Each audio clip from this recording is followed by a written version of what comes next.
Trish, did you get Matt's email? Yep, I think maybe he's on the wrong link, so I'm gonna send him this one. Yep, thank you. Thanks.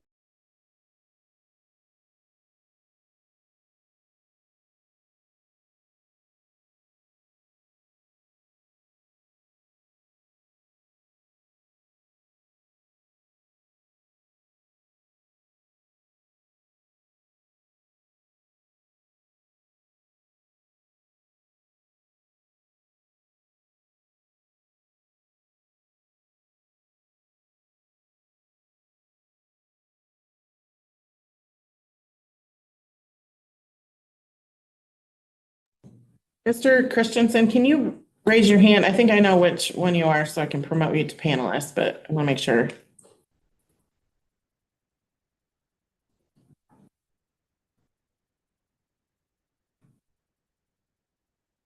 See the 10 point.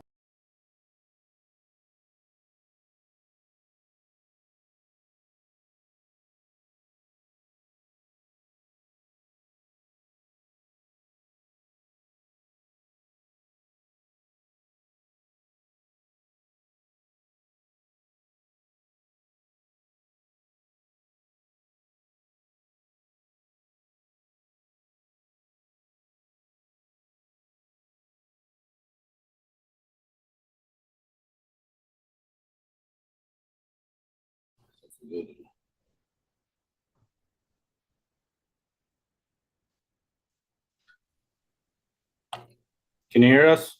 Yes, can you hear us? Yes, we can. Great, thank you so much. Thank you. How do you want to do this, guys?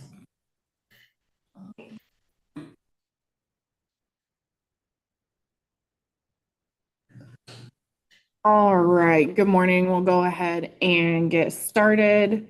So Amber, you said that you had a couple of updates for us. Yes, I just wanted to update a few things from my border parole plan that I submitted in August. One thing I wanted to mention is I received some information from FMC Rochester about Brian participating in a 7 Habits of Highly Successful People. He started that around the beginning of August. So he is currently participating in that class. I do have verification of that. Also, I spoke with Father Bernie at FMC Rochester, and he says he has been doing twice a week therapy counseling with Brian for the last several months. He said he began once a week to begin with when Brian was seeking out some help, and has progressed to about 2 times a week over the past couple months. And they work on family therapy and addiction counseling. Those are 2 kind of updates from my initial plan that I've got some verification for, so I wanted to share that. Perfect, thank you.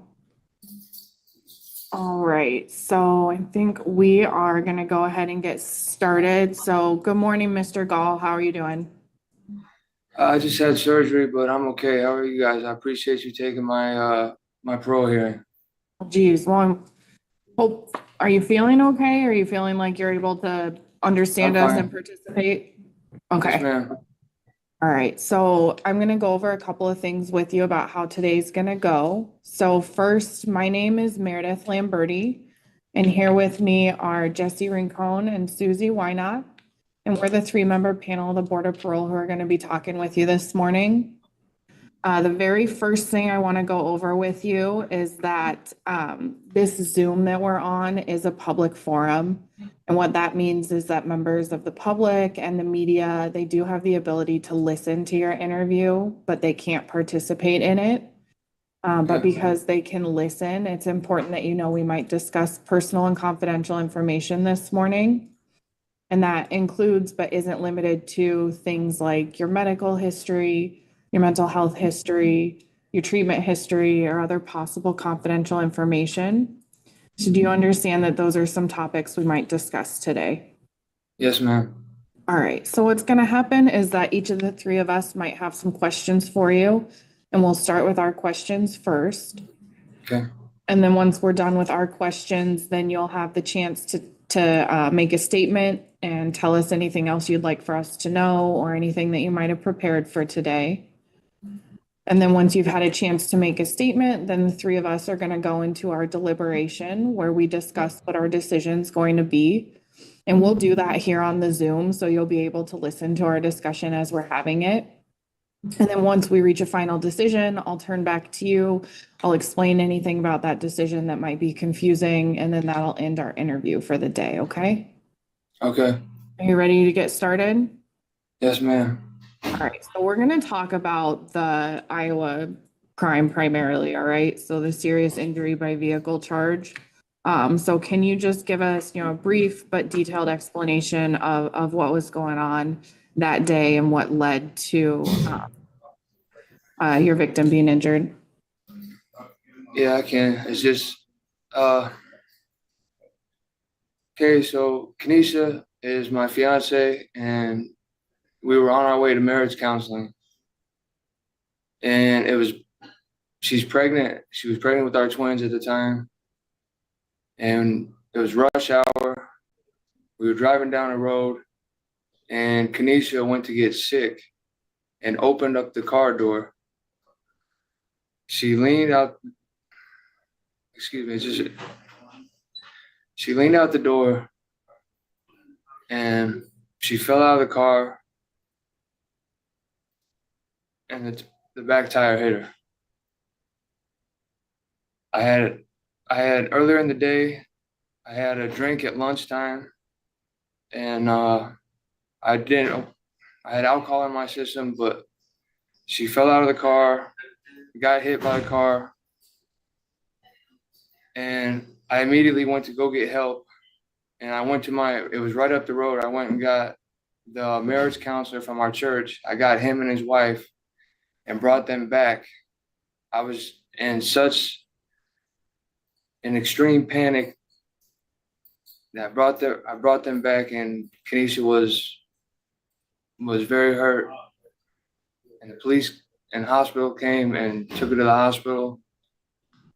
And the police came. They asked me what was going on. I explained to them. And as soon as they found out that I was on federal supervision, they wanted to search the car. I gave them consent to search the car. And then they asked for a breathalyzer, and I breathalyzed, and I blew a .09. The driving limit is .08. And they took me to jail for that. And I still struggle with what happened to this day. It's just, Kenesha got very hurt for something that shouldn't have happened. It was an accident. I take full responsibility. I shouldn't have had alcohol in my system.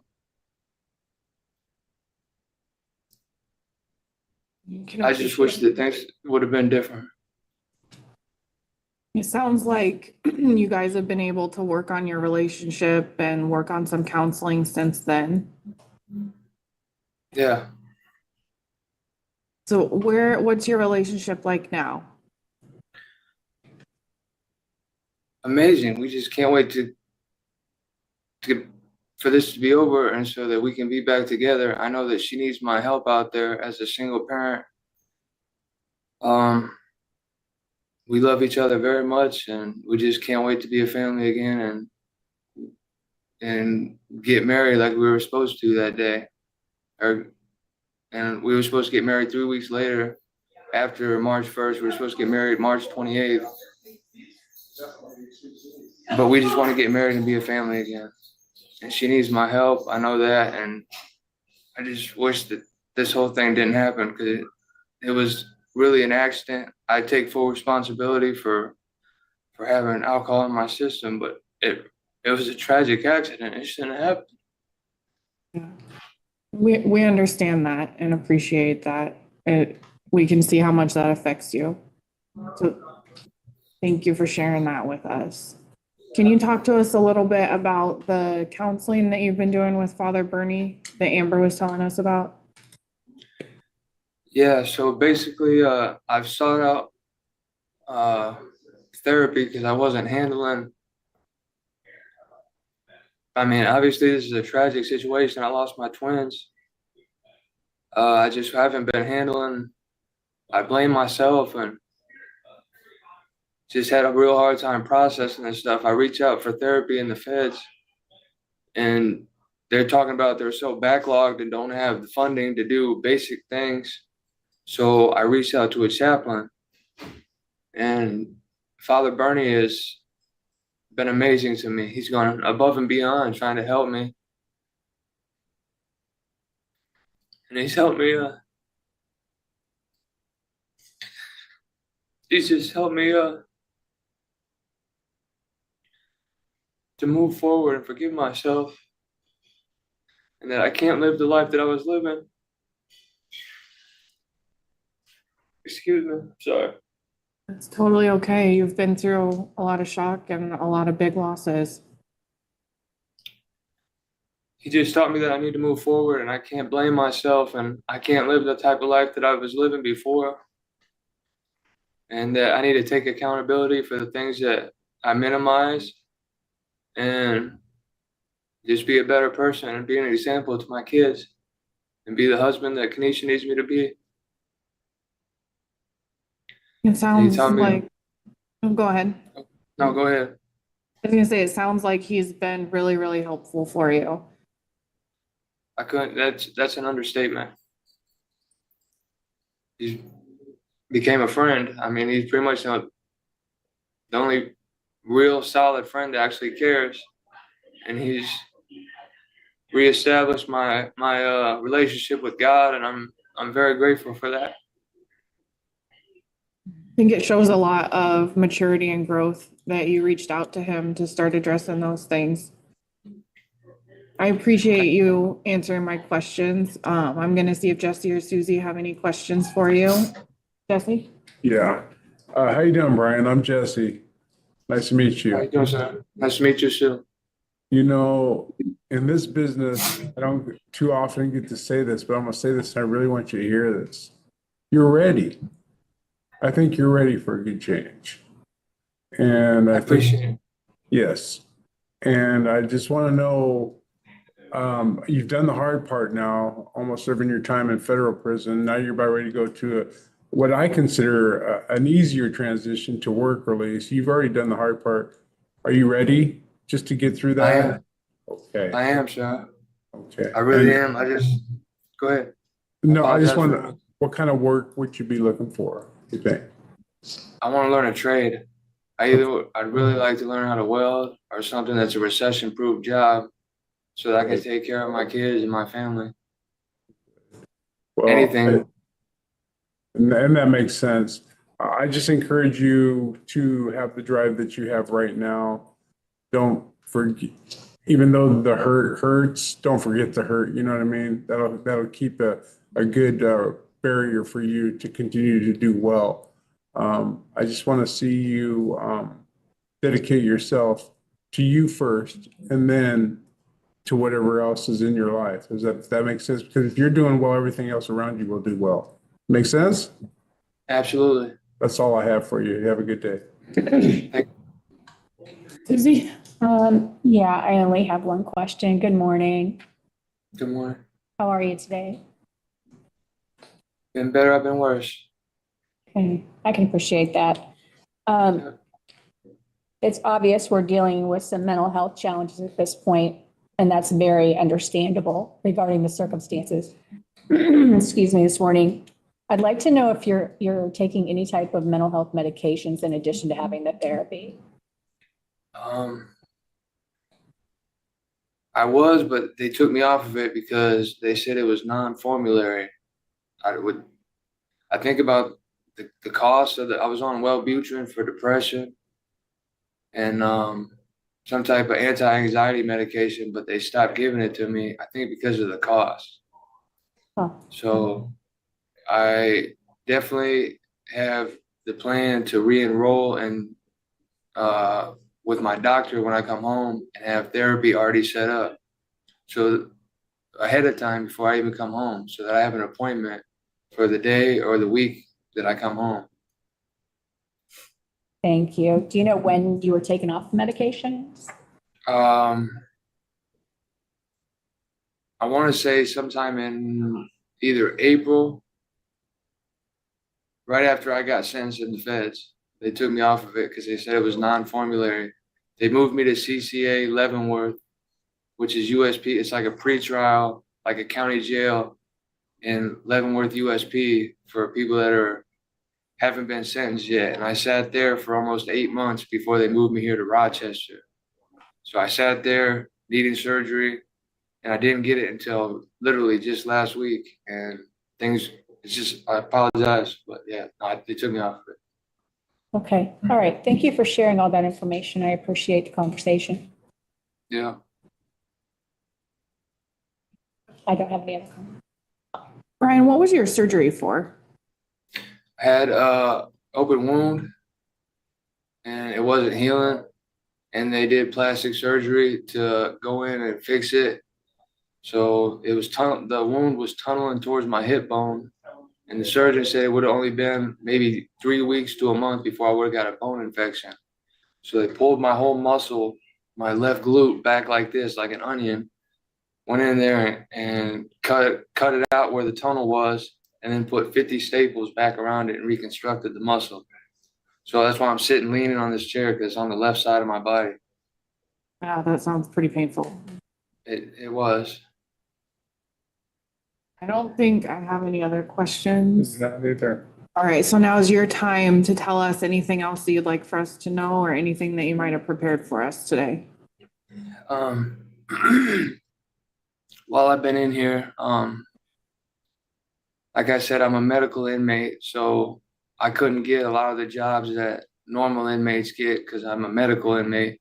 But what I have been doing for the past 9.5 months, I've been helping paralyzed inmates work out, changing their weights for them and picking up and handing them workout equipment so that they can work out. I got my forklift certification literally just 2.5 weeks ago. I just finished the 7 Habits of Highly Successful People class on Wednesday, yesterday. So I just finished that. I just want you guys to know that I take full responsibility for having alcohol in my system. I wasn't intoxicated, but it's not the point. I take responsibility for what happened. It's just something that I'll have to live with for the rest of my life. I'm just very, very thankful that I have an amazing fiance that wants to be here and wants to move forward with me. And I'm just very fortunate. It could have been much worse. I could have lost her too. It was a tragic accident, but I'm just looking to put this behind me and move forward and be the man that Father Bernie and me discussed that I need to be for my family and kids. I'm ready, and I appreciate you guys taking this hearing. Thank you, we appreciate that. Sit back, listen, and we'll go into our discussion now. Susie or Jesse, what are your thoughts on the recommendation of, parole 10B? Yeah, I'm going to support this recommendation. I thought this was a really good interview and that Brian was very upfront with us about all the challenges and what's happened. I commend him on reaching out and going above and beyond when services weren't available to reach out to the chaplain. It sounds like this has been a great mentor to him, and it's someone who's on the outside in the community who will probably be able to continue to work with him. He also got his forklift certificate, so I think that opens the door to more job opportunities and stability as he's moving forward. I am going to do a PGD 310B, excuse me. I'd be looking at mental health, substance abuse, and a 50A. Jeffrey? Yeah, I think this was a really good interview as well. Like I said, I rarely get to say when I think somebody's ready, and I think he's at a point where it could go well for him if he just stays dedicated to himself. So I'm in agreement with the DOC recommendation to parole. Same code Susie said. In prison, it seems to be hard for these guys to reach out, but he's already broke that stigma. So I'm really proud of him for doing that and staying in touch with the guy that's been mentoring him. So I am in agreement. All right, I am too. I agree with all those codes. So Brian, we were really impressed with your interview today. Thank you very much. It means a lot. It sounds like you've really taken a lot of initiative to do what you can to better yourself. And like you said, this is a really tragic accident and it's clear that it still affects you. And it sounds like you've got great support in your fiance and in your pastor. And I just encourage you to continue to use those people that you have in your corner to make sure that you're staying right down the same path that you're on right now to do well, okay? But we agree, we think that you're ready. We think it's time for you to get out there, be a dad, be a husband, be a good worker. We think that you can do it. So we're going to grant your parole today. So that'll allow you to case plan with your federal supervision too. And then you'll go out. They'll help you figure out exactly when you go out, but you have the Iowa parole granted. So that's not going to get in the way of your release.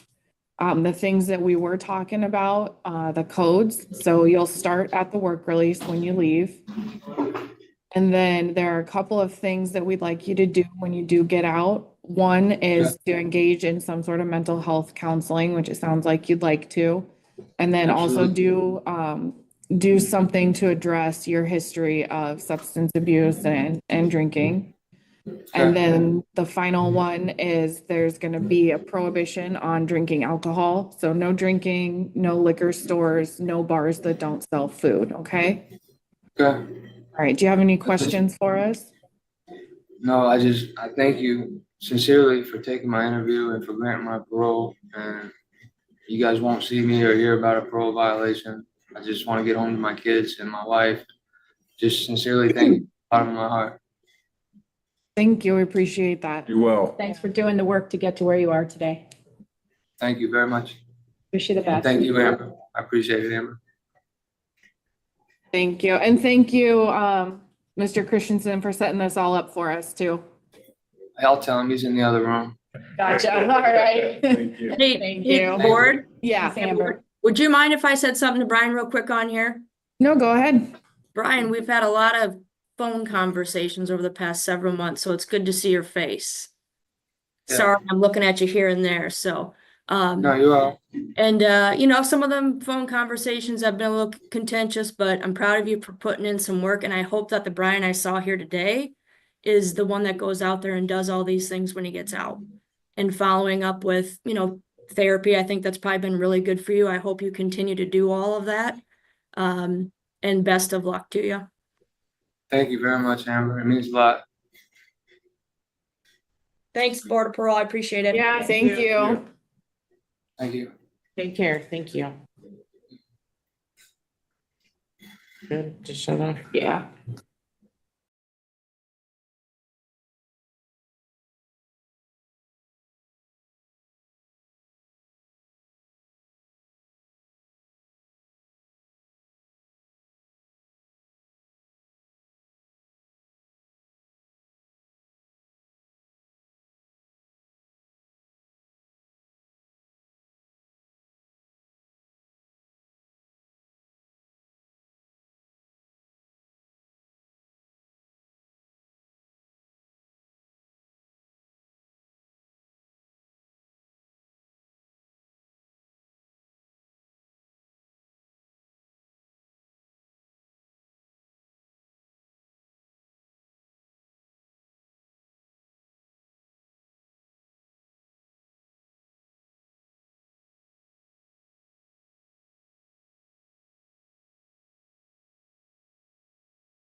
You want to go through what you put me through.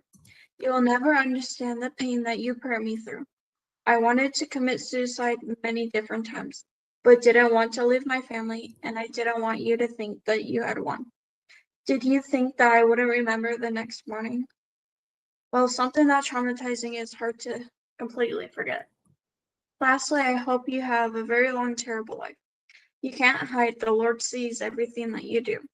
The court gave you 0 to 5 in jail, but I hope you spend an eternity in hell, screaming in pain from being in a lake of fire, trying to get out. Have a long, terrible life.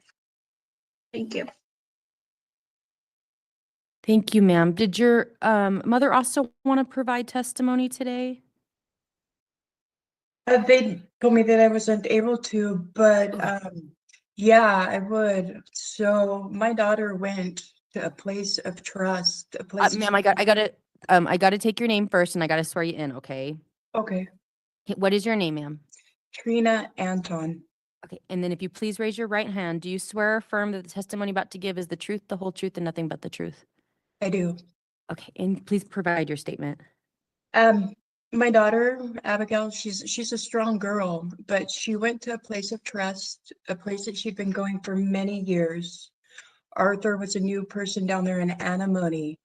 She went with a family friend to go visit relatives down there as well, and they had her come over. And I feel like you guys had groomed her for this. I feel like you knew exactly what you guys were doing. She was a child. She was a baby in a place where she thought she could trust. She doesn't even go down to Antimony anymore. She doesn't even visit family, and that's because of you. I hope that you end up with a lot more time than what you're doing, but thankfully, my daughter is very strong. That's all. Thank you both for your testimony today. Sir, do you have any response? Like I said, please direct that towards me, not towards the victims. I will never forgive myself for what I've done. I will carry that with me always. I would not wish that upon anyone else. I am truly sorry. All right, sir. I do show some restitution owed as well of $1,566.06. Are you willing to pay that, sir? Yes. So and we're going to get in the sex offender treatment memo, but I'm assuming part of sex offender treatment, well, I know, is that you're learning your risks, right? So what are your risks moving forward, sir? My risks are self-isolation, heavy drinking, self-harm, and not being around anyone. Self-isolation is just me, but not being around my peers or, So if you're not around people, you're saying that that's a risk, or? yeah. Okay, I'm just making sure. Okay, so obviously if you were released, alcohol is available in the community. I'm assuming at times that you will be by yourself. How do you plan on dealing with these issues moving forward? I've learned in prison that I cannot drink. I'm sorry? I cannot drink. There's no 2 beers. It's nothing. It's 100% zero alcohol. It has to be. Okay. From here on out. And what about, you mentioned self-isolation. How do you plan on dealing with that moving forward? I'm keeping my support network close, keep them looped in. Eventually, I'd like to go back to New York, see my kids, and be around people I know and my family. So sir, I'm a hearing officer. What I do is I make recommendations. The board ultimately decides. But I definitely think given your offense, you're going to have what are called sex offender A conditions. Do you know what those terms mean, sir? I have a broad idea of what they mean. Meaning no contact with children. You just mentioned children. I don't know their ages. I don't know if they're adult children, but would you abide by that, sir? Yes. Okay. Do you have minor children or adult children? 14 and 6. Okay. So I would say if you plan on having contact with them, that you make sure that you're talking to your parole officer and getting that, if that is allowed, approved beforehand. Yes. Another condition that I think is very, very likely, sir, is because I've never seen the board grant parole without it, is what's called a no victim contact condition, meaning that you would have no contact at all with the victim or her family most likely as well. Would you abide by that? Yes.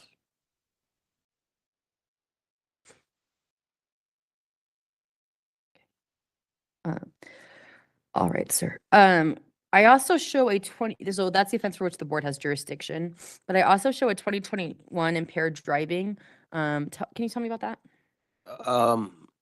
I was driving on the ranch and I parked my truck in a ditch. And that's how I got the DUI. And were you drinking? What was Yes. that? Were you using any other substances? No. So obviously you're talking about substance use and the sex offense, which was very concerning. And then you're talking about drinking out and driving. So what's your current attitude towards alcohol? It sounds like you're saying you never want to use again. Is that right? I can't. There's no half measures for alcohol. I have to stop completely. Do you think you need what substance use treatment? I understand you've done sex offender treatment, but do you think you need substance use treatment? I've done what substance use treatment I can on the tablets, the Breaking Free online. I've been going to AA and So, and maybe I apologize if I'm not understanding, but I still don't know if you're saying you need the treatment or not. I'm not sure. Do you think treatment in the community or in prison would be more helpful? Treatment in the community would be more helpful. And why do you say that? So I can start paying back restitution. And yeah. And I think that's a good thing to pay restitution, sir, obviously, right? But you're talking about one of your risks for a sex offense being drinking. So I want to make sure that that issue has the most treatment as possible to help you, right? Because obviously, if this is never committed again, that's good for you. That's good for the community. So can you give me a little bit more insight into what you think would help identify that risk? Whether that's treatment now, whether that's treatment in the community, whether that's AA, whatever you see that as. I've been doing AA in prison, and doing treatment in prison requires going over to the green building, and it's very vindictive over there. It's a bad environment for actual treatment. That's my only worry about doing it in prison. But I mean, aftercare, I would imagine that would help. All right. Obviously, one of the things to talk about at this hearing is the sex offender treatment memo. Do you remember receiving that, sir? I do. What did you think of that before we get into specifics? It was written by my therapist, so we went over it, and yeah. And that's true. But I guess, what are your thoughts about it? It's accurate. Anything in particular that you thought that stood out to you, or that because you're talking about it being accurate, but you sound a little hesitant to me, and I'm just trying to make sure I understand, right? Because all I have is that sex offender treatment memo. Yeah. So you sound a little hesitant when you say it's accurate. There's a couple of parts in there for why I got kicked out of the building. It was put in by the what's her name? Doctor something. I can't remember her name. The leader of the SOTP. And it's because I called someone a name.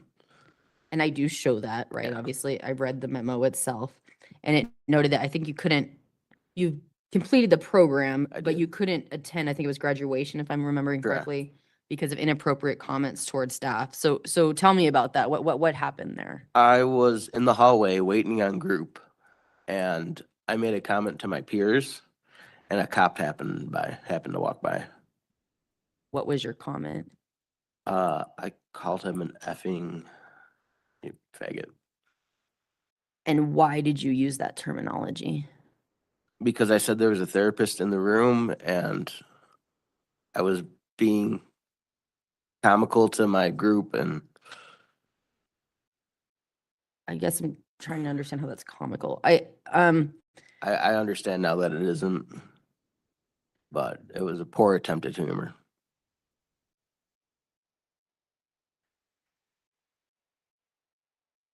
Okay. So I'm assuming you're not in that facility anymore. No, I was removed from green that day. Okay. But for clarification, and that's just to make sure, I showed that you have completed the program, but obviously this Yes. happened, I'm assuming, right afterwards? It happened before the graduation, on our second last day of treatment. Do you think you have an anger issue? I don't think so. And why not? I've spent a lot of time managing my anger. I was very angry as a child, and I got in a lot of fights in high school. I've been real good about keeping my anger in check here in prison. And like I said, I'm just making notes of everything we're talking about in case I stop talking. No, that's fine.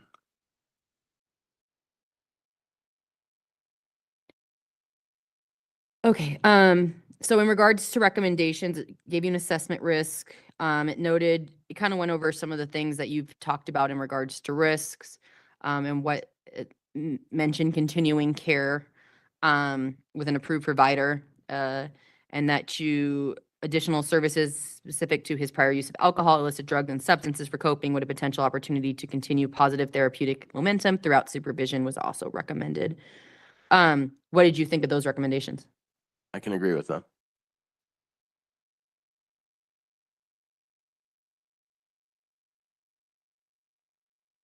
Okay. How's your mental health, sir? Good. Are you currently taking any mental health medication? I am. What are you taking, sir? Lexapro. Okay, and how's that working? It works good. It keeps the depression lowered. Are you planning on continuing it moving forward? Yes. All right, sir, so let's actually get into sex offender treatment. What are some of the things that you learned in the program, if you learned anything, liked about the program, didn't like about the program? Can you kind of give me insight into sex offender treatment itself? Taking accountability. What's the word I'm looking for? The steps to recognizing that I'm heading for a lapse was a real big eye opener for me. And the fact that I have lapses, I wasn't aware of that either. And you kind of talked about it earlier, but it sounds like you realize that could happen. Yes. And so how do you plan on dealing with that moving forward? Keeping my support network close. Remembering my goals and values, talking to people, talking to my friends, my family. I've had lifelong friends that have been great mentors, and yeah. All right. Well, it sounds like you've thought about it. That's good. In regards to disciplinaries, I show a June 2024 for forgery. Can you tell me about that? I took a jar of peanut butter. I'm assuming you brought it to your room, weren't supposed to, kind of thing, or? It was we lived in the quads in the dorms, and it was the guy kitty corner for me. He owed me the jar of peanut butter. I lent it to him. He was supposed to buy plain peanut butter. He was getting rolled up and moved, so I took it back. And that's where I got the write-up for theft. All right, sir. In regards to release plans, I showed that you'd like to go to a halfway house and work in welding or construction. It sounds like maybe that's changed though, because you're talking about moving to New York. Eventually, I want to finish my parole here. Try to save some money and then move to New York. So the halfway house is still the plan. Yes. Just, is there any reason, because I'm assuming, have you heard of an interstate compact? Yes. Okay, is there any If particular? Okay. Sorry. No, you're fine. Go for it. If I would have done the interstate compact, I wouldn't have been eligible for VTs, vocational training. And you would like vocational training? Yes. I'm learning welding, and I wanted that opportunity. Okay. So I figured I'll finish my parole here, and then once I'm done. All right, sir. And I would note the board received letters of support. I reviewed them. They're part of the file, and I'm sure you part of them. Part of your blue disclosure packet. All right, sir, those are all of my questions. From here, like I said, I'm a hearing officer. I make recommendations. The board ultimately decides. They're made up of 5 members. 3 of them have to come to one decision. That's the decision of the board. You should get that in writing within 2 to 4 weeks. Okay. Anyone listening to this hearing can go to bop.utah.gov. As soon as we have the decision, we post it on our website. Just so you know, it's not immediate, still take some time, but it will be on our website. So feel free to go there and check to see what that decision is. I would note your guidelines, sir. The CCJJ, Commission on Criminal Justice and Juveniles, issue them. They're based on a number of factors, obviously one of them being the offense, is 38 months or October 5th, 2024. I want you to understand that's easiest way to think of it is a suggestion, meaning the board can go below that date, they can go above that date, they can do the same date, they ultimately decide, okay? And the expiration of your sentence, meaning the longest time the board could have jurisdiction over you, assuming no other offenses, is August 5th, 2026. Do you have any closing comments or questions for myself or for the board, sir? I do not. Okay. Well, I appreciate all the testimony today. I've made notes of everything that everyone said. I'll go ahead and conclude. Thank you so much. Thank you.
All right, we are on the record. Today's the time and place set for an original hearing for Braxton. Can you say your last name so I don't say it incorrectly? Egbert? Egbert, offender number 247124. Is that you, sir? Yes, sir. Yes, ma'am. My name is Kelly Perry. I'm a hearing officer with the Board of Pardons and Parole, and I'll be conducting your hearing today.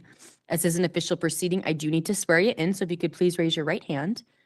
Do you swear or affirm that the testimony about to give is the truth, the whole truth, and nothing but the truth? Yes, ma'am. Okay. Did you receive 7 days written notice of today's hearing? Yes, ma'am. Did you receive your blue disclosure packet? Yes, ma'am. And did you have a chance to review that? Yes, ma'am. Do you feel prepared to go forward with today's hearing? Yes, ma'am. Okay. Are there any errors or corrections I should know about in that blue disclosure packet before we begin today? No. Okay. So just to kind of tell you how today's going to go, sir, I'm going to go over procedurally how we got to this hearing. I'm going to go over a brief description of the offense. The longer version was in your pre-sentence investigation report. I'll go over any background questions I have, the sex offender treatment memo, if you were released, what that would look like. And then at the end of the hearing, if you have further questions or comments, let me know, okay? Yep. Sorry about that. So I show special attention happened in March of 2021. The board continued the hearing till now with the sex offender treatment memo. They noted prior to this original hearing that they expect you to remain case action plan compliant and complete all recommended sex offender treatment. They noted no restitution has been requested in the case for which you were being seen before the board. Does that sound procedurally correct, sir? Yes, ma'am. Okay. Regards to the offense, I show case 11911011036. I show an investigating officer interviewed the victim. The victim stated he was living in a 2-bedroom apartment with Braxton for several months.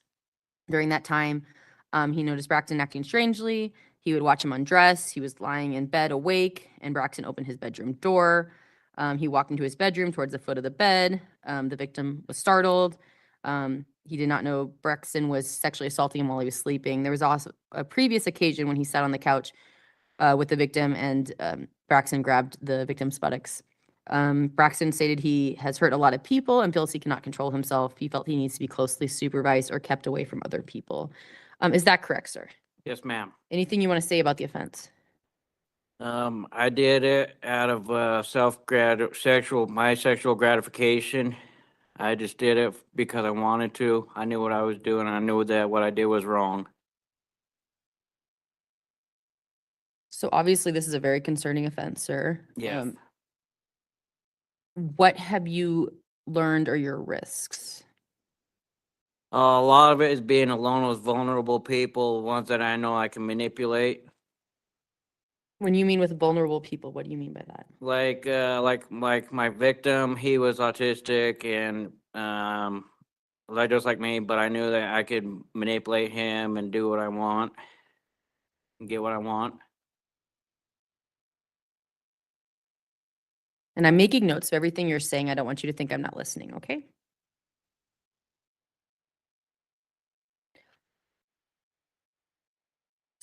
So And I'm assuming moving forward, you're going to meet people that that you perceive as being able to manipulate. Yeah. How do you plan on dealing with that?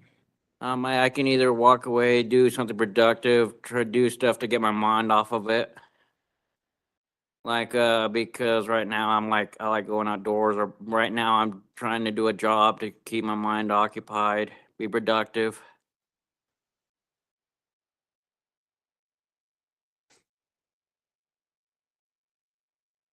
I mean, I think that's good that you're talking about walking away or being productive, but is there anything specific, I guess, Now, are there any more specifics that you could give me about how you plan on dealing with this? Because Uh, I show that it I- also I happened can- on probation, right? Because Yeah. when you were a juvenile, I show it happened in probation Yeah. facilities. So I show a history of it. Yeah. So that's And it- concerning to me. And with with being in therapy, I've learned how to break the cycle, use consequential thinking, and thinking about empathy and the traumatic impacts that it could have. Okay. We might revisit some of that, but I want to make sure I get to some other stuff. Yep. So this is being live streamed. This is a live stream hearing. I don't know if anyone's listening, but if the victim were listening, is there anything you'd like to say about victim impact or victim empathy? I just wanted to say I'm sorry.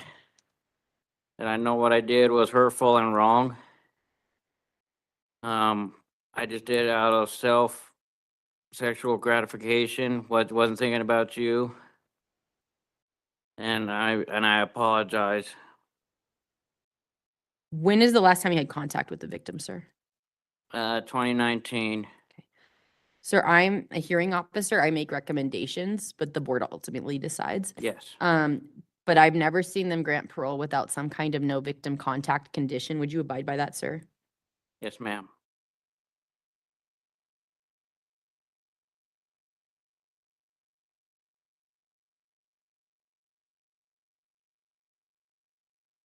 So like I said, so that's the offense for which the board has jurisdiction, but going over your criminal history, I do Yes. show some other offenses related to the same type of offense, Yes. and some concerning behavior. Is there anything you want to say about those offenses? Like I say, I know it's an extensive history, but I have learned a lot throughout therapy, being incarcerated, how to be more productive and help people rather than hurt people, and Well- how to use more empathy. And so obviously part of this hearing is to talk about your offense, sir, right? Yes. But it's also to talk about how you plan on dealing with those issues moving forward. Yeah. So tell me, it sounds like you said you learned a lot in treatment. Yep. Can you give me specifics? You said you learned empathy. How did Well- you learn empathy? So so I've had family die, And I'm sorry to hear but that. but I've also had other people in that have had family die too. So I try and help put myself in their shoes. Like I know how they feel, or I can try. Same with the victim. I in therapy I was talking to the therapist, thinking about what I did before, during, and after the offense. And what did you do before and after? What do you mean specifically about that? So like before, I was happy, I got released from juvenile prison, and then when I got too comfortable, that's when I started offending. And then after, of course, getting arrested, getting caught. And so, like I say, I knew what I was doing. Because like you say, I do have a history. And obviously, it sounds like you're thinking about ways though to deal with that moving forward. Yes. Right, which I do Yes, think ma'am. is good. And like I've been talking about within therapy too, I know my risk factors, I know my danger zones, I know my triggers. And there's ways to avoid those too, which is like thought stopping, thought switching, doing something to get my mind off of it. How's your mental health, sir? It is good. Okay, are you currently taking any mental health medications? Yes, ma'am. What are you taking? It's paroxetine. Okay, and is that helping? Yes, it is. Do you plan on continue using it moving forward? Yes, ma'am. All right, so I do show you have completed sex offender treatment. Yep. And I want to make sure I get to that sex offender discharge summary. Do you remember receiving that, sir? Yes, ma'am. Before I go into specifics, what'd you think of it? I think it was good and true. Anything in particular that stood out to you or? Nothing too particular. Okay, so I'm gonna go over some of the specifics of it. It noted your risk level, obviously. It talked about, your need for healthy partnered relationships in the future, managing, social rejection, minimizing impulsive behaviors. It went over some of the risks that you've spoke of. It noted that you had completed the Footprints program Yes, ma'am. and that that was the portion of the sex offender treatment according to program requirements. So it sounds like you did complete the program, which is good. Anything you in particular didn't like about the program? Well, what I did like was that it helped talk about emotional control while doing, just the sex specific stuff, but it also helped with the emotional control too, about controlling your emotions and anger and everything else. Do you think you have an anger issue? I think that helped play a part of this offense, because I used a little bit of anger to manipulate. So, How, can you expand on what you mean on that for me a little bit? so like I would say, hey, you need to do this, or this is gonna happen, or whatever. Like almost like a threat? Yes. And then how do you plan on dealing with that moving forward? Like I say, using the thought stopping, avoiding those triggers, avoiding those risk factors. Cause that also got brought to my I know more about my risk factors since being in a footprints. Okay, that's good. And I would note you have no disciplinary violations, which is also Nope. good. Regarding release plans, I showed that you would like to go to a halfway house and work in retail sales. Is that still the plan? Well, I would like to work in retail sales, but so far I want to try and go to book rehab and work with staff agencies if I can. And what are you hoping for Voc Rehab? What is there anything in particular you'd like to learn, what craft or trade or? I don't know. I just want their help getting a job too. With the disabilities and all that. You said you have a disability? Yes. What is your disability, sir? I have autism and anxiety depression disorder. Sir, we already went over your criminal history and Yes. Had you done treatment beforehand? Yes, ma'am. Okay, had you ever, I guess I didn't know, did you ever complete it before? No, ma'am. Okay. Well, in Decker, yes. Okay. Is that specifically sex offender treatment in Decker you completed? Yes, ma'am. Is there anything that was different about that program than the program that you completed here at the prison? This one's a little bit more intensive therapy. Was it about the same length? Give or take a little bit. You said this one's more intensive. So what do you mean by that?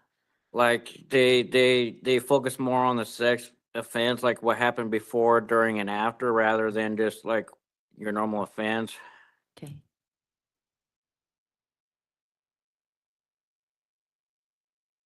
All right, sir. Is there anything the board could order that you think would help you be successful and obviously not having this offense happen again? You think there's anything the board could order that would help you? You mentioned Voc Rehab. Yes. Anything else? Well, I would like to continue doing aftercare. Okay. And like I say, another one is looking at porn, because that helps do I'm assuming you're saying not looking at porn. yes. Okay. So like turning my phone in so I put in the packet, turning the phone every night for like 6 months. So like have APMP check your phone. Yes. Okay. And I definitely think that'll be part of your terms and conditions of sex offender conditions. So just so you know, but Yep. I appreciate that you've thought about that. Okay. All right, sir, those are all of my questions. From here, I'm a hearing officer. I make recommendations. The board ultimately decides. They're made up of 5 members. 3 of them have to come to one decision. That's the decision of the board. You should get that in writing within 2 to 4 weeks. Sure. Anyone listening to this hearing via video can go to bop.utah.gov. As soon as we have the decisions, post on our website. It's not immediate, still take some time, but it's quicker on the website than the mail. Someone can look that up and tell you what that decision is. Sir, I note your guideline is 72 months. Yep. Or September 29th, 2025. The easiest way to think of that is a suggestion. The CCJJ issues them based on a number of factors, obviously one of them being your offenses, but the board decides, right? So they can go below that date, they can go above that date, they can do the same date they ultimately decide.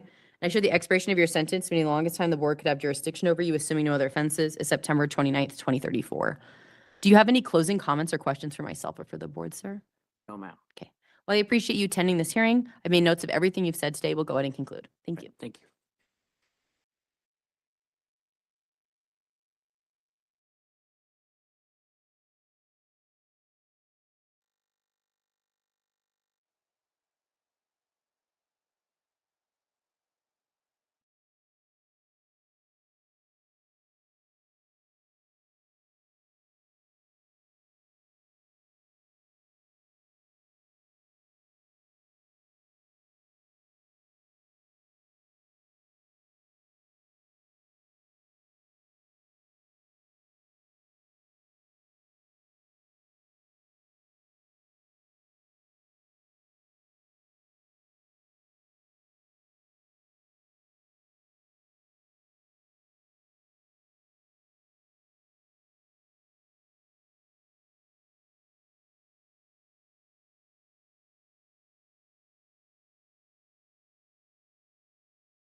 All right, we are on the record. Today's the time and place set for an original hearing for Mr. Carlos Huertas. Am I saying that correctly, sir? Yes, that's correct. Offender number 238884. Is that you, sir? Yes, it is. My name is Kelly Perry. I'm a hearing officer with the Board of Pardons and Parole, and I'll be conducting your hearing today. As this is an official proceeding, I do need to swear you in, so if you could please raise your right hand. Do you swear or affirm that the testimony about to give is the truth, the whole truth, and nothing but the truth? Yes, I do. Did you receive 7 days written notice of today's hearing, sir? Yes, I did. Did you receive your blue disclosure packet? Yes, I did. And did you have a chance to review that? Yes, I went over it. Okay. Do you feel prepared to go forward with today's hearing? I do. Are there any errors or corrections I should know about in that blue disclosure packet before you begin today? No, not any that I've seen. Okay, sir. So just to kind of tell you how today's going to go, I'm going to go over procedurally how we got to this hearing. We'll be going over your offenses and asking you for any input. I'll be going over a brief description of them. We'll go over any institutional behavior and programming, if you were released, what that would look like. And then at the end of the hearing, if you have further questions or comments, to let me know, okay? Okay, thank you. So it looks like a special attention was happened in September of last year. The board continued the original hearing until case 2119-02119 was resolved. In a board review in March of this year, the board said a paper review and noted that you were out of state and a detainer was in place. In a paper review in July of this year, the original hearing was scheduled for now. The board took judicial notice that case number 2119-02119 was dismissed and set the original hearing. Does that sound procedurally correct, sir? Yes, it does. Okay. Regards to your offenses, first case I show is 181700940. I show on April 25th, 2018, officers received a report from Rosanna that her car had been stolen. The suspect was her nephew. He had entered the victim's home unlawfully, took the keys, he took the vehicle. On May 3rd of that year, the vehicle was involved in a police chase and crashed. Is that correct, sir? Yes, ma'am, it is. Anything you want to say about the offense? I'm really embarrassed of my actions at that time. I took advantage of my aunt's kindness. I knew she wasn't home that day. I did knowingly enter the house. I took the keys. I knew she was always at work, and I knew where the keys were. I took the car, and I wasn't in a rational state of mind. And why is that? Why do you say that, sir? I was under the influence of a lot of drugs at the time. What were you using? I was using heavily. I was using methamphetamines and heroin heavily. Okay.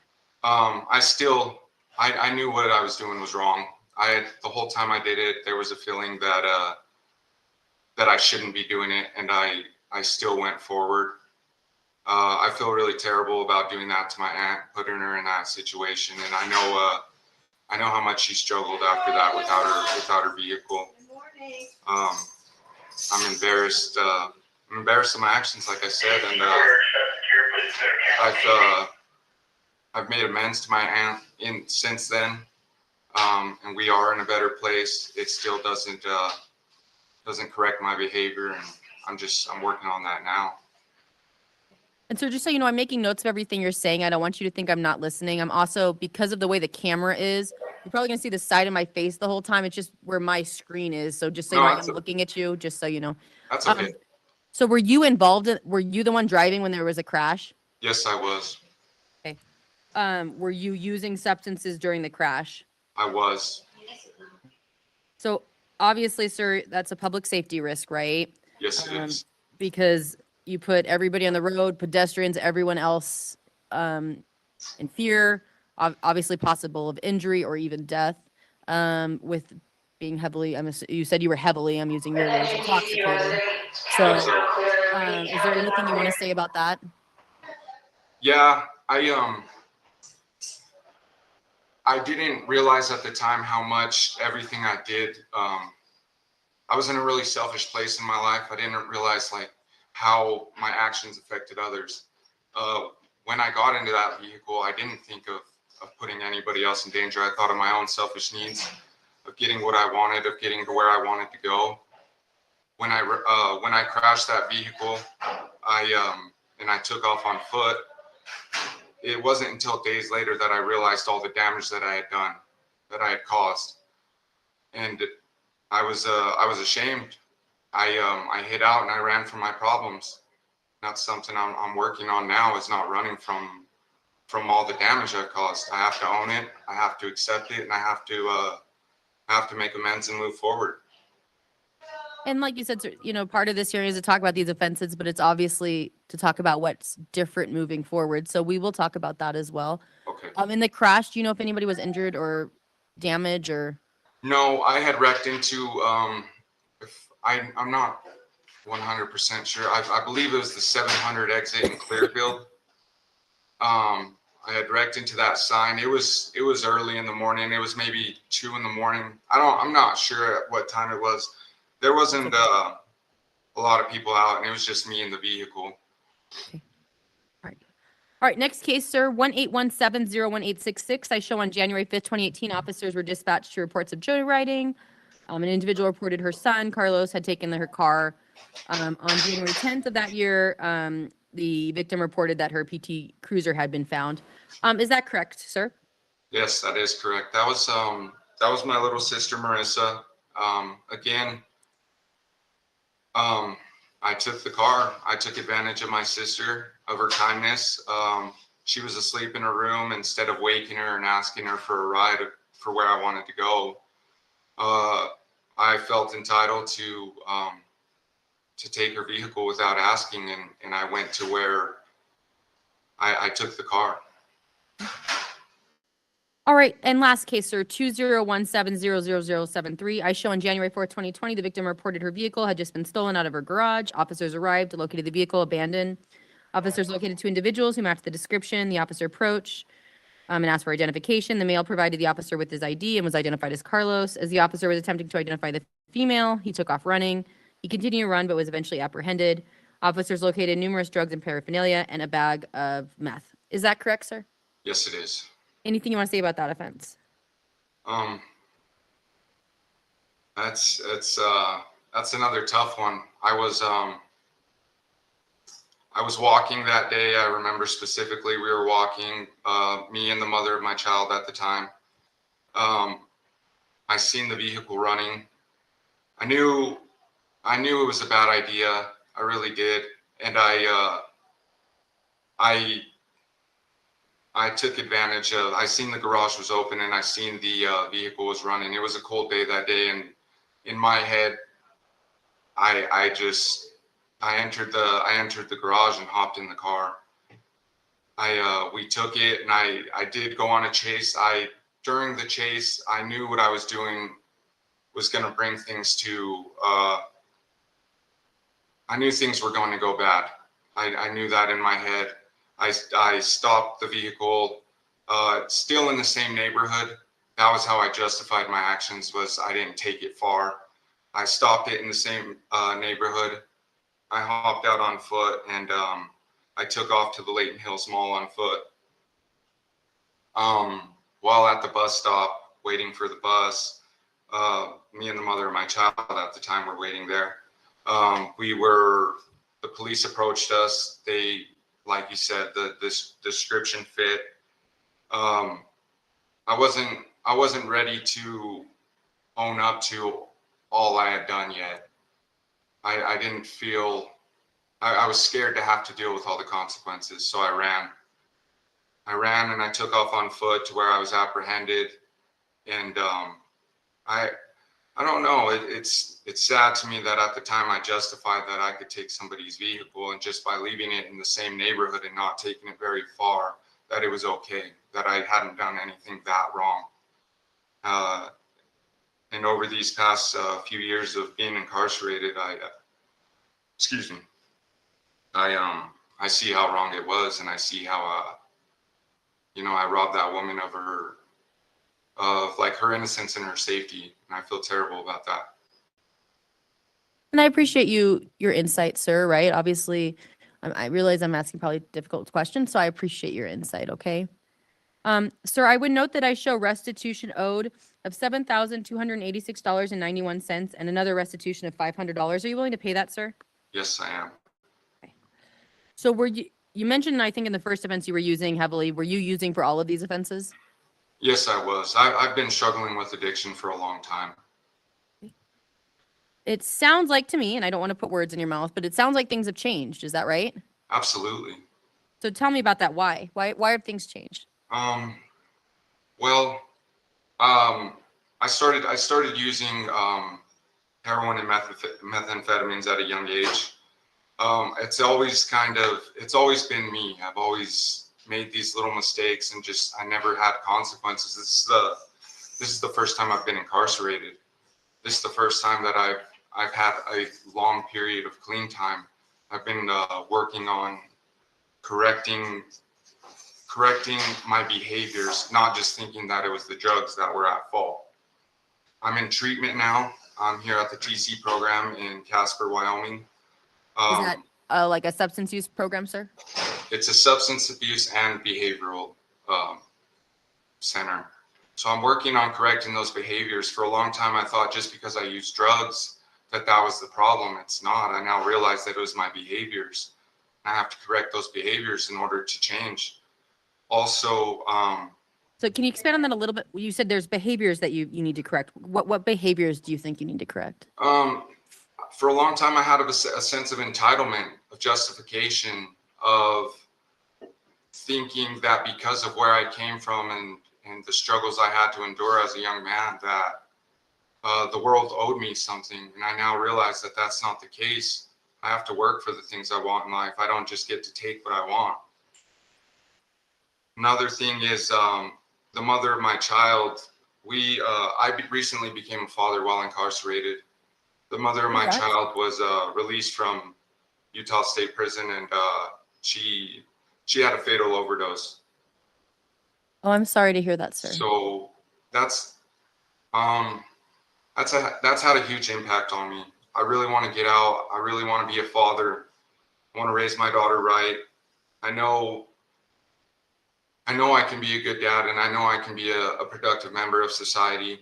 I really want that chance. I want to give her the life that I didn't have. And, I wasn't, as a young man, my behaviors weren't really corrected. My mom had me at a really young age, and I don't think she was prepared fully at the time. I want to give my daughter a way better shot than what I had. Do you have Oh, sorry, I didn't mean to interrupt you, sir. Do you have custody of your children?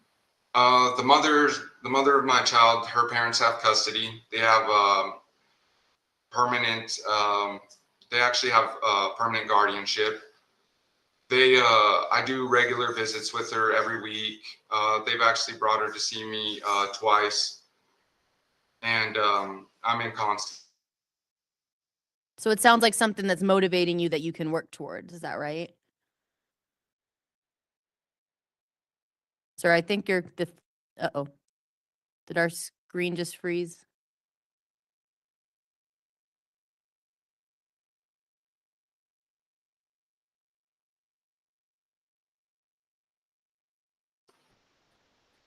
Can you hear me again, sir? Yeah, I can hear you now. Sorry. No, that's okay. So, it sounds like you have a big motivating factor, which is very good.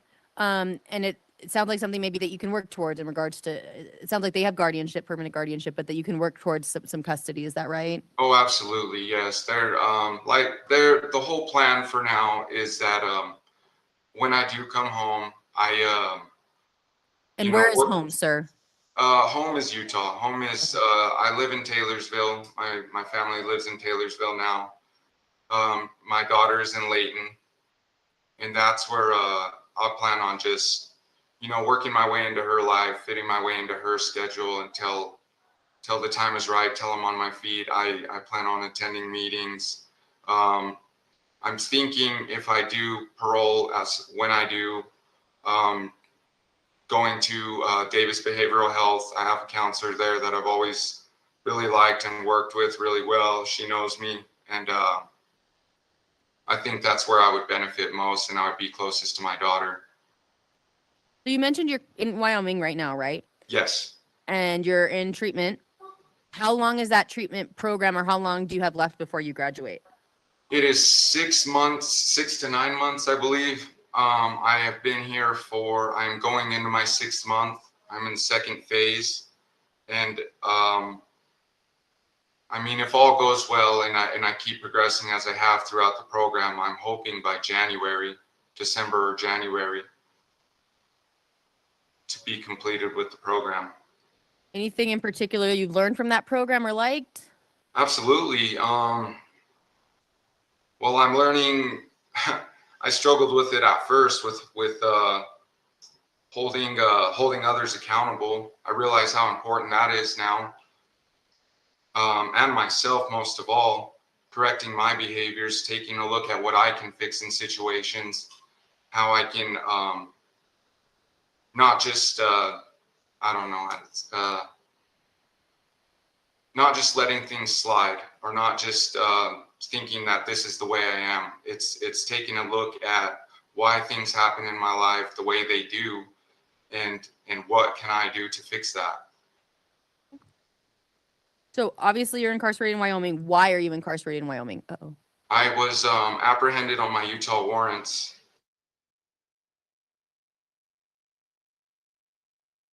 Did you commit any other offenses while in Wyoming? We lose them.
Is the detainer Wyoming?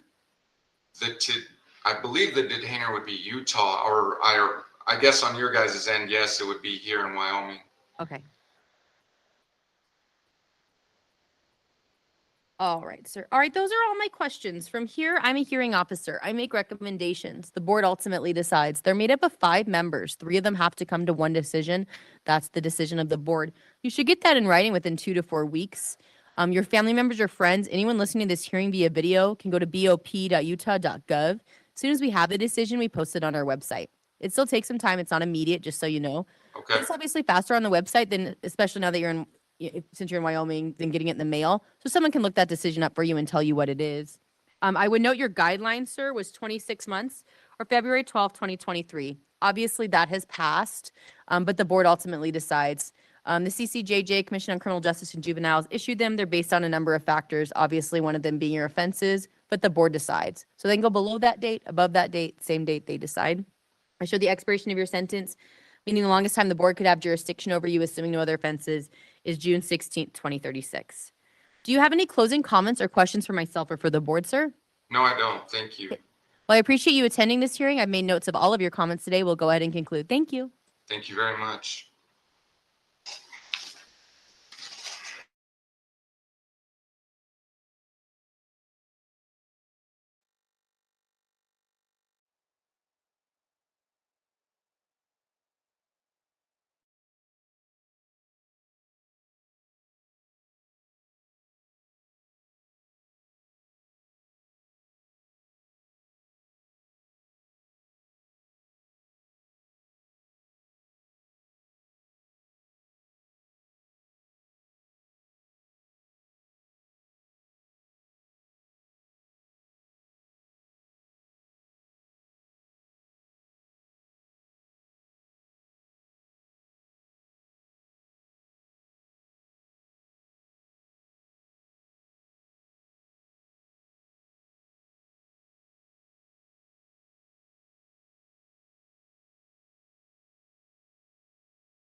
All right, we are on the record. Today is the time and place set for an original hearing for Mr. Justin Marion. Am I saying that correctly, sir? Yes, ma'am. Offender number 249041. Is that you, sir? Yes. My name is Kelly Perry. I'm a hearing officer with the Board of Pardons and Parole, and I'll be conducting your hearing today. As this is an official proceeding, I do need to swear you in, so if you could please raise your right hand. Do you swear or affirm that the testimony about to give is the truth, the whole truth, and nothing but the truth? Yes. Okay. Did you receive 7 days written notice of today's hearing? Yes. Did you receive your blue disclosure packet? Yes, I did. And did you have a chance to review that? Yeah, I went through it. Do you feel prepared to go forward with today's hearing, sir? Yes, ma'am. Okay. Are there any errors or corrections I should know about in that blue disclosure packet before we begin today? I just had one question. Sure. As far as my crime category, is it a F or a G category for So I form don't one? have, obviously you're referring to your matrix, your guideline, right? I don't have all of that information in front of me right now. Yes, ma'am. If you have a question about it or think it is all incorrect, you are welcome to write the board. Okay. Be very specific. So like you are noted, I appreciate your noting the difference in the categories, right? So if you think there's something incorrect about that category, please write the board. We do have a whole department that deals specifically with the matrices, and then they can address that issue through a special attention. And if there's obviously an error, to correct that. Okay. Yes, ma'am. Does that sound like something that helps address your question? Yes. All right, sir. So just to kind of tell you how today's going to go, I'm going to go over procedurally how we got to this hearing. I'm going to go over your offenses. I'll ask you for any input. We'll go over any background questions I have, institutional behavior and programming, if you were released, what that would look like. And then at the end of the hearing, if you have further questions or comments, to let me know, okay? Yes. So just so you know, sir, I'm also going to be making notes the whole time. I want you to know I'm listening. I'm just making notes of everything we're talking about. Also, the way my screen is, you're probably going to see the side of my face the whole time. It's just the way the screen is placed. So I am looking at you. It's just, that's probably how it's going to seem. Okay. Yes. Okay. All right. So our scheduling review happened in August of this year. The board ordered an original hearing for November with cognitive behavioral therapy. The board also ordered no restitution in cases 1914-04929, 2119-06547, 2119-08911, and 2119-03513. Does that sound procedurally correct, sir? Yes. In regards to your first offense, I show case 1914-04929. I show on July 17, 2019, a detective served a no-knock warrant on the home of multiple individuals, including Mr. Marion. All were found inside. A handgun was found inside another individual's room. Officers found a vacuum sealer, packaging material, marijuana, and $27,133 in cash. Is that correct, sir? Yes. Anything you want to say about the offense? Just that I've learned a lot from serving time on it and ready to move forward with my life, but that's about it. Next case, sir, 2119-03513. I show on January 30th, 2020, a search warrant was executed at the home of Mr. Marion and Medina. Detectives responded to a church parking lot. An officer could see a male through the back window of the residence. The individuals in the residence observed officers. They began to flee. Mr. Marion went over a fence. He ran away and grabbed an officer's shirt. He pulled away from his grip. He was located hiding underneath the dumpster. A search revealed scales, pipes, grinders, packaging materials, 7 pounds of marijuana, and mushrooms. Is that correct, sir? Yes, ma'am. Anything you want to say about that offense? Just same as the first one, just remorseful. Okay. Next case, sir, 2119-06547. I show on March 26, 2021, officers assisted in executing a warrant. The home belonged to Mr. Marion and Christy. In the master bedroom, officers located a large amount of cash, marijuana, and boxes. Mushrooms were also located. Is that correct, sir? Yes. Anything you want to say about that offense? No, not really. And last case, sir, 2119-08911. I show on August 18th, 2021, an agent reported that he arranged to meet with Mr. Marion to purchase 50 THC cartridges.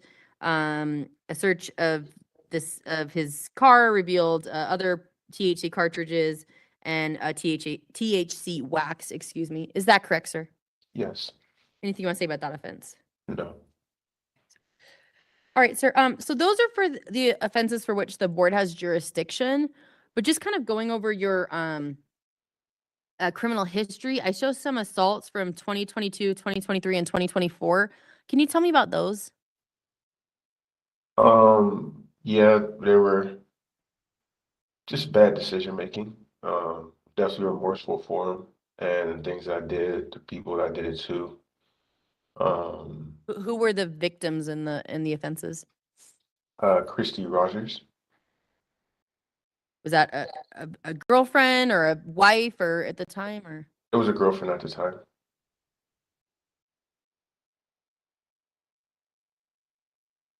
So can you give me a little bit more insight into what happened there? Just really arguing and, being in it was a bad environment where I was at, where I was living at, and just fighting and stuff like that. Took it as a blessing though, coming to prison to get out of that environment, and kind of detach from that. It was a lot of reason why I violated on probation is being in that environment where I was living at on 8778 South Brown Park Drive. Oh, so this is a live stream hearing, sir, so I don't expect you to give me an addresses or anything like that, okay? Okay.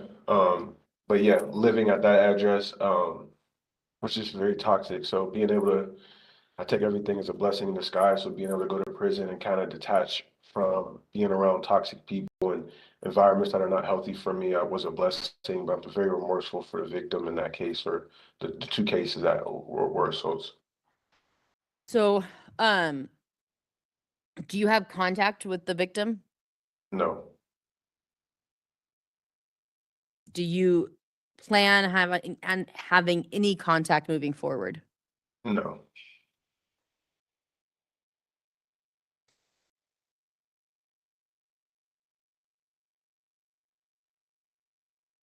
Sir, I would note that I did receive some letters from some victims of those assaults.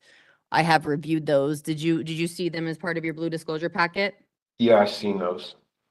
Anything you want to say about that? I mean, the victim really talked about a lot of trauma there. I mean, like I said, I'm very remorseful for it. I went to court for it. I've done time for it. The judge closed the case. So for me, I'm just trying to really forgive myself so I can move forward and be a successful member of the community. But I mean, whatever the judge wanted me to do as far as time, I know there's like, um, you know, she has to go through her healing process, and I wish the best for her, not and going through that process. So, sir, obviously this hearing's to talk about the offenses, right? But it's also talk about what happens moving forward. What do you see your future as? Have you identified, you know, with these assaults, have you identified what contributed to them or your risks? Contributed to my process moving forward. Well, obviously dealing with your risk and how you plan on moving it forward, but I also wondering what contributed to the offense of the assaults. Do you think it's an anger issue? Was it a substance issue? Was it, what do you think, contributed to The that? cases that I'm here for. No, the assaults. The assaults, I don't think it was an anger issue. It was more of, I was with this person for 4 or 5 years and we were just disagreeing about, we had a kid together and we're just disagreeing about like how to raise a child, things that I didn't want around my child as far as different drugs or anything like that, I didn't want that around my child and she was okay with having it. And we were going back and forth. If you read into the report, I wasn't like hitting her, beating her up or anything like that. It just said it was a 2 second, where my hands are 2 seconds, my hands are around her neck from a scale of 1 to 10. It was a pain level of 3. It wasn't that I was, just beating her up. I just had it was honestly frustration. It wasn't a premeditated thing where I was like, oh, I'm gonna do this. It was just frustration having my first child with somebody and them raising them in a way that I didn't feel like was healthy, um, in that way. So it sounds like you're caring for your child, and I'm assuming then you're gonna still have contact with this person in some way, right? Because it sounds like you want contact with your child, or is that not an issue? No, it's a protective order. Okay. And so until that's, for me, my freedom is number one. I can't take care of my child if I'm not free. So I'm not going to violate the protective order to contact her under any circumstances, even if it is to see my child. And it's very specific about third-party contact and anything like that. So, I mean, what I can do is go through the court system and try to get custody of my child back or have custody. But I'll go through that process. As far as contacting her, I have like no desire to contact her anyway. And that's good that you're using the proper legal outlets, right? If that is something that you do wish to pursue. Yeah. Do you think you need substance use treatment, sir? No, to be honest, I've had 4 substance abuse evaluations through the University of Utah and the program that they have up there, and all 4 of them have said that they recommended that I don't need substance abuse treatment. And in my experience, I used cannabis medically. I've had my medical card for over 1.5 years now, and since 2022, the last charge that I was on, that I was in prison for, I haven't picked up any new cannabis or anything, and I haven't used any other drug other than cannabis in my life. You So said you haven't used any other substances? no, ma'am. And when I played football at Snow College in 2015, 2016, I graduated, got my associate's degree. And I tore my ACL, and a lot of the prescriptions that they were giving me as far as opioids and things like that, I've seen my brother play in the NFL. He's currently a coach at UNLV, offensive coordinator, and I've seen him go down the path of getting prescribed opioids, and it didn't end up well for him. So for me, I was like, I'm gonna just use cannabis. It's something that's herbalistic and it doesn't go through the same things as opioids. So that's why I started using cannabis. And then I just, when I was younger, I was 21, 22, I was having way too much of it. And that's what got me caught up, giving it to my friends and things like that. But like I said, the last 1.5 years, I've had my medical card and I haven't had over the legal recommended amount that you should have. So.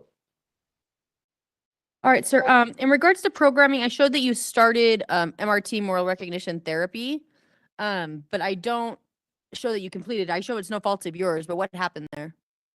They just moved me right when I was, I was really getting in the groove of things. I was probably 3/4 of the way done with MRT. I had a great teacher in the prison, and I was also in a solid program in Beer 2, which was really, really good for me. I was making strides there as well. And they just moved me to Cache County. In Cache County, you have to be in minimum security to get able to start MRT. And I guess with their bid situation right now, there's not that many availabilities. I've been here for about a month and I still haven't been moved up to minimum yet. But as soon as they're able to make that move, I will be able to start MRT again as well. But my class, I was 3/4 of the way done. I talked to my case manager here, being proactive, and he said once they do move me up, I will be able to start from the point that I left off, so I won't have to start all over again. But I project me being done with MRT very soon. What did you like the class, not like the class, learn anything? I liked the class a lot. My teacher, she was very hands-on. We went through a lot of different scenarios and we presented in front of the class. So I really liked the MRT class. Anything that you think was helpful for you moving forward?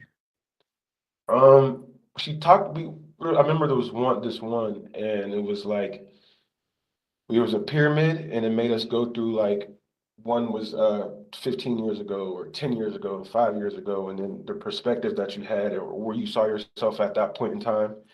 And that one really was like a eye opener for me, just going back 10, 15, I'm 27 now, but going back 5, 10, 15 years and the perspective that I had on things in life and being around other people who have made, I would call them more egregious mistakes that, are facing life or facing 1 to 15s and hearing their story and hearing how they got there and being able to learn from my peers around me and be like, okay, sometimes it's not what you know, it's learning what you don't want to know and looking at them and be like, okay, I don't want to make the mistakes that they made. So that was, and she was, like I said, she was very hands-on. I was in there probably for about, I don't know the exact week amount, but I know we got 3/4 through the packet. And she was very hands-on. I learned a lot in that class, but that was the one that stood out to me specifically, that lesson. Yeah. Good. I would note you have no disciplinary violations, sir, which is also good. Yeah. Regarding your release plans, I showed that you'd like to live with your fiance and work as a sales rep. Is that still the plan? Yes. Is your fiance a victim in any of the assaults? No. No, okay. All right, sir. And then I would also note that the board received a letter of support. I've reviewed that letter and it's part of the file, okay? Mhm. I had a question. I have like 5 or 6 other letters of support from my mother, my father, my fiance. They haven't seemed to made it to the blue packet. If I send them in again, because I'm pretty sure it's the wrong email address, would it still be able to be looked at or is it too late? You're welcome to submit at any time, sir. Obviously, what I can do if you would like is I can postpone the routing of this for a few days so I can get those letters of support. Would you like me to do that? Yeah, I can get it in. I can have it sent by, everything will be in by Monday. If that works for you. That's fine, sir. Yeah. I'm just making note of that. Been making notes of everything we're talking about, so I just want to make sure I make note of that. So I will make sure that I give that a couple days to get those letters, okay? Okay, thank you. All right, sir, if you were paroled, how do you see success? 5 years down the road, 10 years down the road, what's success look like for you? It's crazy. Over the time I've been incarcerated, I've had nothing but time to ponder on it. And I'm very excited for the possibility to be paroled. Success for me is being a member of the community, giving back to kids. Like I said, I played college football. In a lot of ways that I was able to deal with things that I struggled with in my childhood and just in life was through sports. My brother is a coach at UNLV, offensive coordinator. My dad has been coaching football for about 30 or 40 years.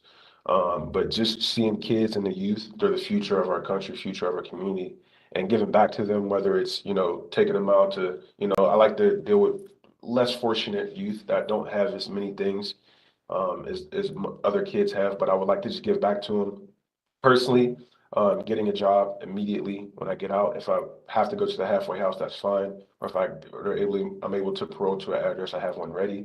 But getting a job immediately so I can financially support myself. And Do you have now a job already set up, sir? yeah, I do. I have 2 set up, but just depending on if it's the halfway house or if they want to parole me to an address, I'm kind of flexible with that. I've had my own business for the last 4 or 5 years in the past that I did on the side, on top of working. But just being able to financially support myself will have to be number one as being an adult.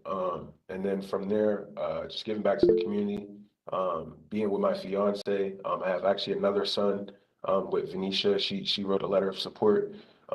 And just being there, I'm from Pittsburgh, Pennsylvania, so I haven't seen my mother and father in about 4 or 5 years. I would love to, get back and be, an intricate part of their lives.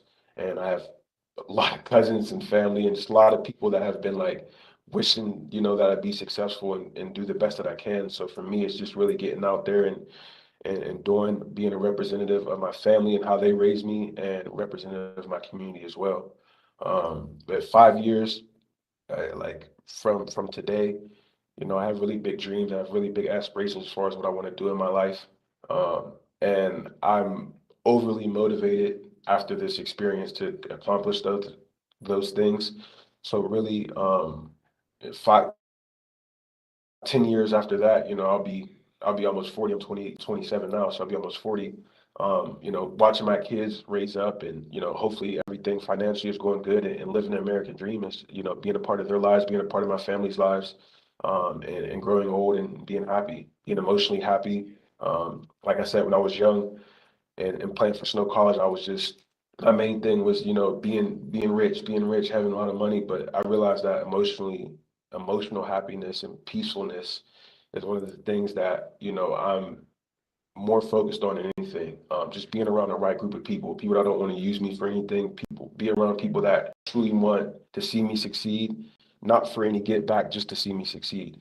And I've built that small circle of people around me this time. And I'm excited to, just share life with them, share memories, share experiences, and go through life. Sounds like you've thought about it, sir, which is really good. All right, sir. Yeah.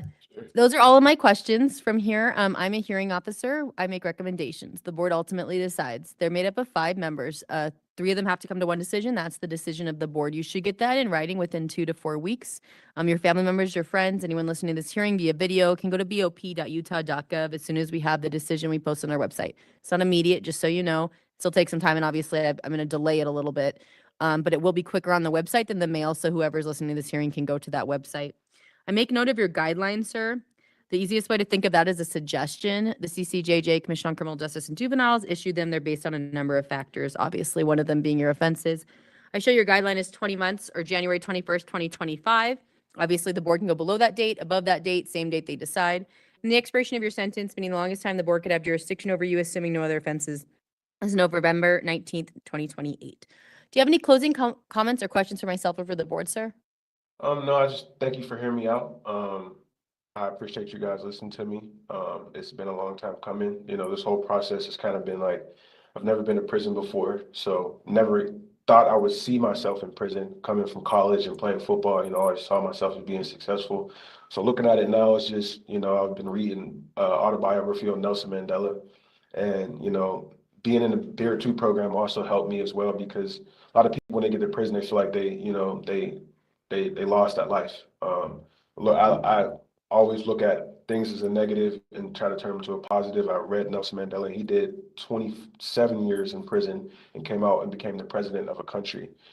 So I try to keep the same mindset and same spirit when I look at my life. It's like I'm going to use everything that I've been through, this whole experience, me being down, as a motivating factor to push myself to complete all the goals and things that I have to do to be successful. So.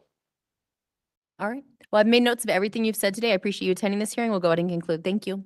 Thank you.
All right, we are on the record. Today's the time and place set for a parole violation original hearing for Mr. Khalid Mohammed, offender number 211383. Is that you, sir?